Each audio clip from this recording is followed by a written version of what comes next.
ایک حدیث قدسی میں اللہ تعالیٰ ارشاد فرماتا ہے، جس نے میرے ولی کو ایذا دی اس سے میرا لڑنا حلال ہو گیا۔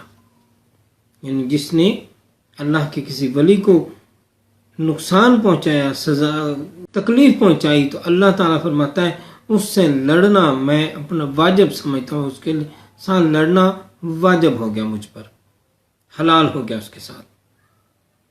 واجب کا لفظ بھی ٹھیک نہیں ہے، حلال کا لفظ جو اللہ تعالیٰ جو اس حدیث میں موجود ہے وہ ہے۔ اور اس کے ایک مشہور واقعہ بھی ہے، بالکل اسی موقع پہ یاد آ رہا ہے۔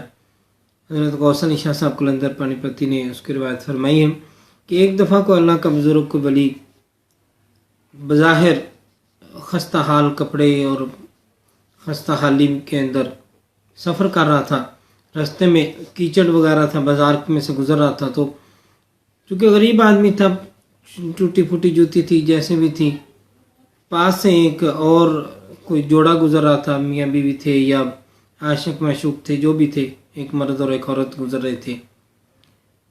وہ فقیر پاس سے گزرا تو اس کے جوتے سے کچھ کیچڑ اٹھ کے اس عورت کے کپڑوں کے اوپر گر گیا۔ تو وہ عورت کے ساتھ جو آدمی تھا، اس آدمی نے اس فقیر کے منہ کے اوپر ایک تھپڑ مار دیا۔ فقیر نے کچھ نہیں کہا، معذرت کہی کہ جناب غلطی ہوگی، میں نے جان کے نہیں کیا، غلطی سے لگ گیا، معذرت، اور چپ کر کے آگے چلا گیا۔ وہ آدمی اور وہ عورت تھوڑا آگے گئے، آدمی نے اوپر کچھ سیڑھیاں چڑھنی تھیں، سیڑھیاں چڑھ کے اوپر والے کمرے میں یا اوپر یعنی اوپری منزل پر جانا تھا۔ آخری سیڑھی سے اس آدمی کا پیر پھسلا اور وہ سیڑھیوں سے لڑکتا ہوا نیچے گرا اور مر گیا اسی وقت۔ لوگوں نے کہا بھی جس فقیر کو اس نے تھپڑ مارا ہے اس فقیر نے بد دعا کی ہے، اور اس بد دعا کی وجہ سے یہ شخص جو ہے نا وہ مر گیا ہے۔ تو فقیر کو ڈھونڈا گیا اور اس کو پوچھا گیا۔ فقیر نے کہا کہ بھائی میں نے تو کوئی بد دعا نہیں کی ہے، میں تو بس چپ چاپ گزر گیا ہوں۔ پاس میں کوئی اور سمجھ بوجھ والا شخص کھڑا تھا، اس نے کہا بھی بات میں بتاتا ہوں کیا ہوا ہے۔ کہا جی آپ بتائیں کیا ہوا ہے۔ اس نے کہا جی یہ بات ہے عشق و محبت کی، پیار کی، دوستی کی، ولایت کی۔ یہ عورت اس مرد کی معشوقہ تھی، دوست تھی، پیاری تھی، اس کو تکلیف ہوئی، کیچڑ اس کے کپڑوں پہ گرا، اس آدمی کو غصہ آیا، اس نے اس فقیر کو تھپڑ مار دیا۔ یہ فقیر اللہ کا دوست ہے، اس نے تو کچھ نہیں کہا، لیکن جس کا یہ دوست ہے اس کو غصہ لگا کہ اس کے بندے کو، اس کے دوست کو تھپڑ مارا ہے۔ جواب میں اللہ تعالیٰ نے اس کو فوری طور پر سزائے موت دے دی۔ تو یہ بات ہے پیار کی، محبت کی۔ اور اس حدیث قدسی سے مجھے یہ بات یاد آئی کہ اللہ تعالیٰ ارشاد فرماتا ہے، جس شخص نے میرے ولی کو ایذا دی یعنی تکلیف پہنچائی اس سے میرا لڑنا حلال ہو گیا۔ کتاب و سنت کے ان دلائل سے مراد یہ ہے کہ اولیاء اللہ کی شان یہ ہے کہ اللہ تعالیٰ نے ان کو اپنی دوستی و ولایت سے مخصوص کر کے اپنے ملک کا والی بنایا ہے، اور ان کے احوال کو برگزیدہ کر کے اپنے فعل و اظہار کا مرکز بنایا ہے، اور متعدد کرامتوں سے سرفراز فرما کے ان کی طبع کی آفتوں اور نفس و ہوا کی پیروی سے پاک و منزہ فرمایا ہے، تاکہ ان کے تمام ارادے خدا کے لیے ہی ہوں اور ان کی محبت اسی سے ہو۔ زمانہ ماضی میں ہم سے پہلے بھی اولیاء اللہ گزرے ہیں اور آج بھی موجود ہیں اور قیامت تک ہوتے رہیں گے، کیونکہ اللہ تعالیٰ نے اس امت کو تمام گزشتہ امتوں پر شرافت و بزرگی عطا فرمائی ہے اور ضمانت دی ہے کہ میں شریعت محمدیہ صلی اللہ علیہ صاحبۃ الصلاۃ والسلام کی ہمیشہ حفاظت فرماؤں گا۔ ان پر دلائل نقلیہ اور براہین عقلیہ علماء کے درمیان آج بھی موجود ہیں، اور غیبی دلائل بھی کہ اولیاء اللہ اور خاصان خدا کا موجود ہونا ضروری ہے۔ اس مسئلہ میں ہمارا اختلاف دو گروہ سے ہے، ایک معتزلہ سے اور دوسرے حشویوں سے۔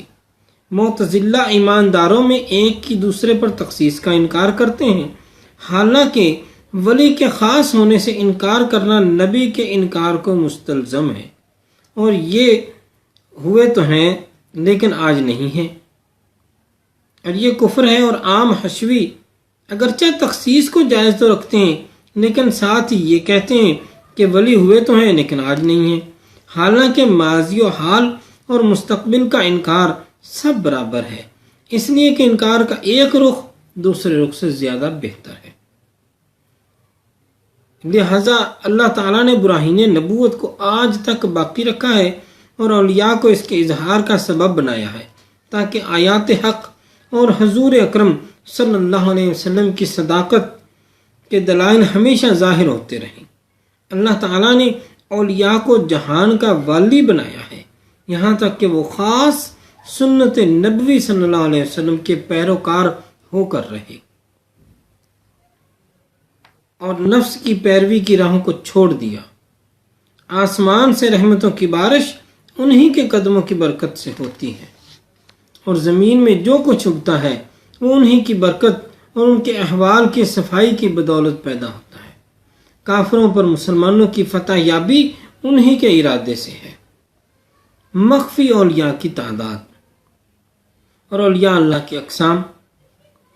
جو اولیاء حق تعالیٰ کی اولیاء اللہ میں سے 4000 تو وہ ہیں جو پوشیدہ رہتے ہیں، وہ نہ تو ایک دوسرے کو پہچانتے ہیں اور نہ ہی اپنے حال کی خوبی و جمال کو جانتے ہیں۔ یہ ایک خاص صفت اور خاص بات کا بیان ہے، اس لیے اس جملے کو بھی شامل کیا گیا ہے۔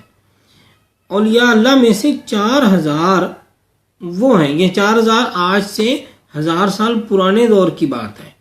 آج کے حساب سے دیکھ لیں تو شاید اس کے ساتھ 1-2 صفریں اور لگ چکی ہوں گی آبادی کے لحاظ سے۔ یہ ایسے اولیاء ہیں جو نہ تو ایک دوسرے کو پہچانتے ہیں کہ یہ ولی ہے، اور نہ ہی ان کو اپنے حال کی خبر ہے کہ ہم ولایت کے کسی درجے پر پہنچ چکے ہیں، بلکہ ان کی حالت خود اپنے سے اور تمام لوگوں سے پوشیدہ رہتی ہے۔